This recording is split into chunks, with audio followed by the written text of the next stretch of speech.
There is no real choice you make if you're just an advanced biochemical machine, right?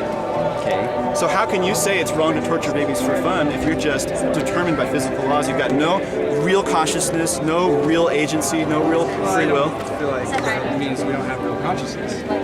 What's that? I don't think that means we have no real consciousness. Just because we're a biochemical machine doesn't mean that we don't have consciousness. It's determined, right? Is there a real self there? I mean, all you are, dude, is water and neurons. Yeah, but I mean, it's not a simple water neuron puddle like I. Yeah, it's true. It's been refined. It's gone through a lot of refinement through evolution and through natural selection. It's gone through a lot here. We're not just a puddle. You can't actually like compare us. Okay, but how can you justify a sense of morality though that exists apart from yourself? Well, I mean, like. Not everyone has the same morals, and therefore I don't think that there's a God moral stance. Like, you can't say God put morals into all of us because no one has the same morals. There are people that have a lot of the same morals. That's a fallacy, I would say. It's a non sequitur. Now, why would you say that's a fallacy? Because obviously there are people that do torture babies for fun. There's people that are raping children. But you agree it was wrong. I agree it's wrong. There's other people out there that say that that's okay. So would you agree that that's wrong, though, independent of what they think? So, despite what they think, I think it's wrong? Do you think it's really wrong, independent of yourself, despite some people think it's really wrong? But even though some people think it's right, if you ask that person, what are they going to say? If you ask them, what are they going to say? They say it's right. They say it's right. But they're wrong, right? So you're saying that the God, in my opinion, they're wrong. Why? Because you say so, or because it's really real? I would say it's really real.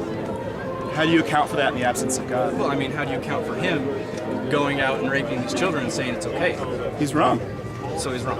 Yeah. So he's violating God's moral standard, right? So you see, I feel like we're stuck in a circle. Yeah, I'll bring it back to kind of meta level here. I think atheism basically makes someone into a very irrational person on some very basic issues. They function in life well. They're a very irrational person on certain basic issues, but they function well in life. You function well as an American. You function well as a neighbor, right? You probably have a lot better morals than I do in many sense, right? But can you really, when you start, for example, I was talking to an atheist just last week at Temple Square, and I asked him, what about the beginning of the universe? Do you really believe? I mean, I said, wouldn't you believe that everything that has a beginning has a cause? And he said, well, no. And I said, what? Do you really think things can just pop into existence uncaused out of nothing? And he goes, well, yes, accounting for the universe. So you're literally telling me that right here on this street, you know, pink unicorns or whatever could just pop into existence out of nothing uncaused? That's where atheism, that's the kind of thing atheism leads you to.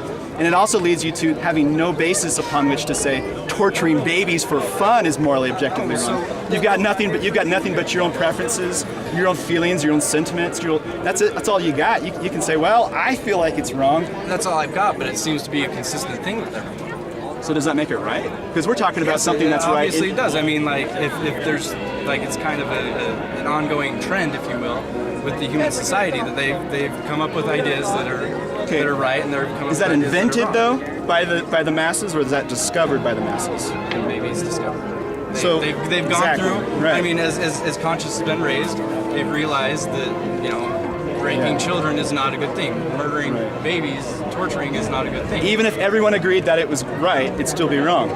Well, if everyone agreed it was right, then I don't think we'd be having this conversation. That's true, but conceivably, hypothetically, if everybody believed torturing babies for fun was okay, then would we say it was right? Everybody would be wrong, though. If we would say it was right, but they'd be wrong, though, right? So I don't see how you can argue that point.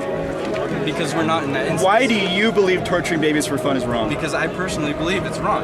Torturing. How does that? Torturing anyone is bad. Why? Just cause? Because life. Don't say. If you're an atheist, you can't say just cause. You gotta give me a good scientific explanation. Go for it, dude. I'm sorry for being Life is a very precious thing, you know. Says who? Says we're alive, and if you're atheist, you don't believe in an afterlife. It is the most precious thing you have. For you. Yeah, exactly. But not for everyone. And so, well, and even for you, you're a very religious man, obviously. Is life precious? Yeah. And so, but regardless why? Did I discover that fact or invent that fact for myself? Did you? I discovered it, but it has a foundation, right? Make a quick distinction here. The order of knowing is different from the order of being, right? I know, kind of like I exist, and I can see things outside of me, and I'm aware of the external world. But that's not how things came into existence. Does it make sense? The first thing that I know wasn't the first thing that exists, right? So what's the foundation of being, of the reality, of the moral reality that torturing babies for fun is wrong? I'm not asking you what's the order of you finding out? I'm asking when you discovered it, at the event of discovering, or even right now, to what ultimate reality can you point that would tell us torturing babies for fun is wrong? Well, in the fact that life is a very precious thing. You don't want to destroy That's your a religious offspring. statement. You don't want to. No, it's not a religious statement. Yeah, it's a spiritual, dude. dude. No, if life is precious. You're a closet theist. Borrowing from the theistic world. No.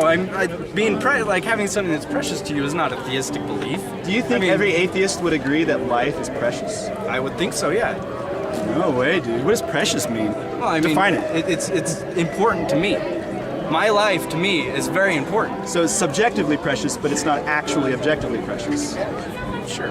Okay, so depending on the person you talk to, I feel like life is precious no matter who it is. Do you know what the eventual state of the universe is, given the current path? It's just heat death. Big Bang, we're at where we're at, and then someday the universe is just gonna fizzle out, right? Why is life precious?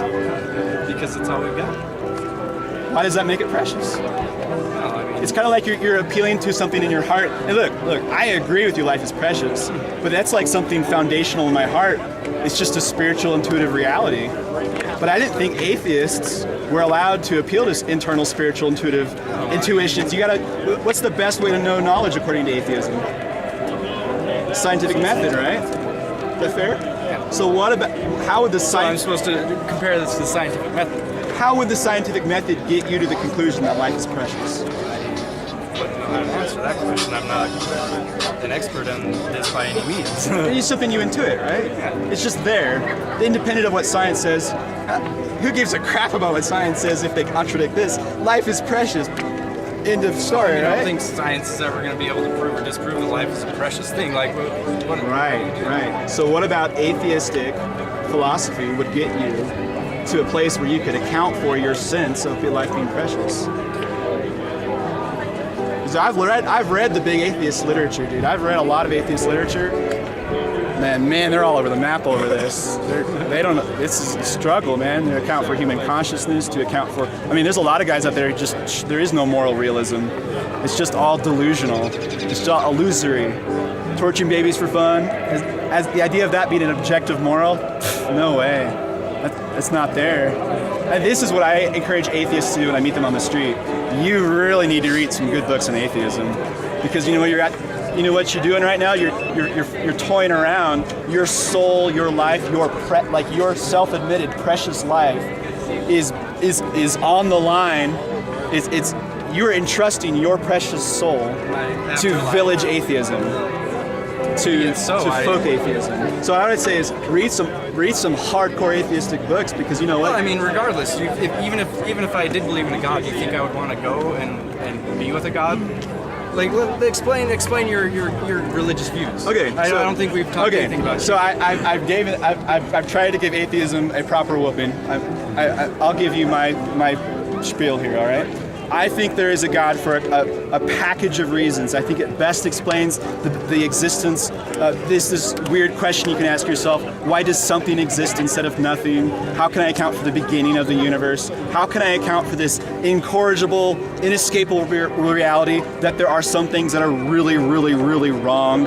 I have this sense of meaning in my life. Meaning comes from mind, though, and minds have purpose. But a mind, if it's just an advanced biochemical machine, it really isn't a real mind. But I know I have meaning. I know I have purpose. I know I have a sense of morality. I know there's a sense of ultimacy, of ultimate cause, right? And the best explanation I can think of for that is God.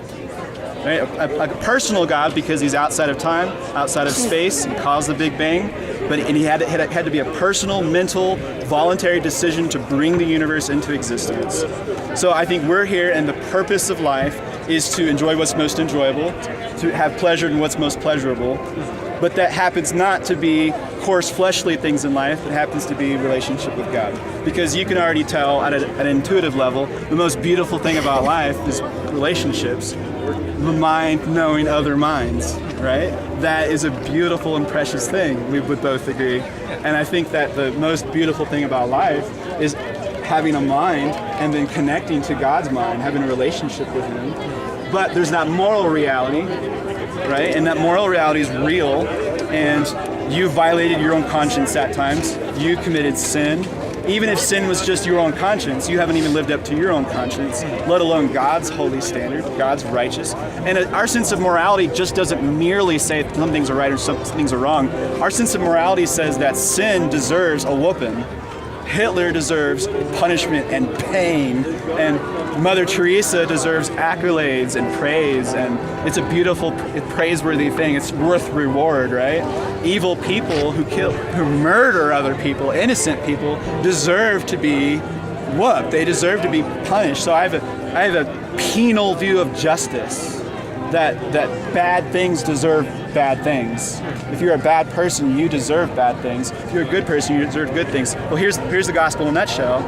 This is God sees us. He sees us down here. He created us. We are not living up to His moral standard.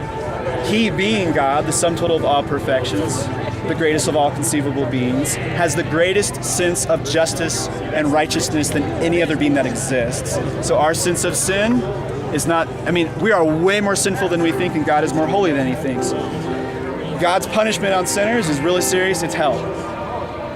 And to, out of love, to basically to show off how awesome He is in His attributes, glory, justice, mercy, God incarnated Himself in Jesus Christ, and then that fulfilled that penalty that we deserve, and so we can have a restored relationship with Him. Might sound corny, but if you're a supernaturalist, if you believe the universe can pop into existence, with a let me whoop on atheism for just 10 more seconds. It's worse than magic. It's so worse than magic. At least with theism, we've got a hat, right? We've got a magician, and you've got your basis, which you can't trump no matter what. Well, hear me out. This white rabbit just pops out, seemingly out of nothing, right? Out of his hat. Well, at least we can look to a magician and say, okay, he's the cause of the rabbit coming out of the hat. Atheism just says, well, Trump for everything. Well, atheism just says, well, sometimes hats just pop out of hats uncaused out of nothing, no explanation. And I'm saying because of the logical, foundational principle, everything that has a beginning has a cause.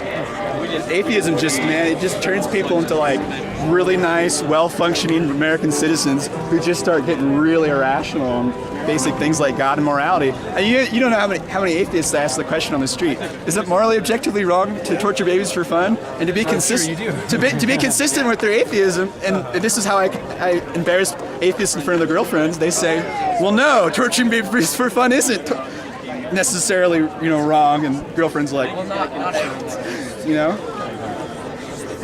how about this? Moral reality, moral beauty. One of the most morally beautiful things that evolution can account for is morally beautiful and praiseworthy things that evolution just alone cannot account for. Ultimate self-sacrificial love. Sacrificing your survival, your flourishing, your joy, your pleasure for someone else. But I think people have kind of taken themselves out of the natural selection type of environment. Say again? I said I would feel that people have taken themselves out of the natural selection environment. Like like in the animal kingdom, something that's not fit, that has something wrong with it, doesn't end up reproducing. People. So they just kill themselves? No, I'm not saying they kill themselves. They don't end up finding a mate or whatever. Right. The people, God, it doesn't matter what you look like. There's not a good evolutionary. You can find they'll find someone and end up reproducing with it. So they've totally cut that out. The kind of person who's self-sacrificial, even at the expense of his own life, isn't the kind of person who contributes to evolutionary value, right? Yes, exactly. All right. It's all good, dude.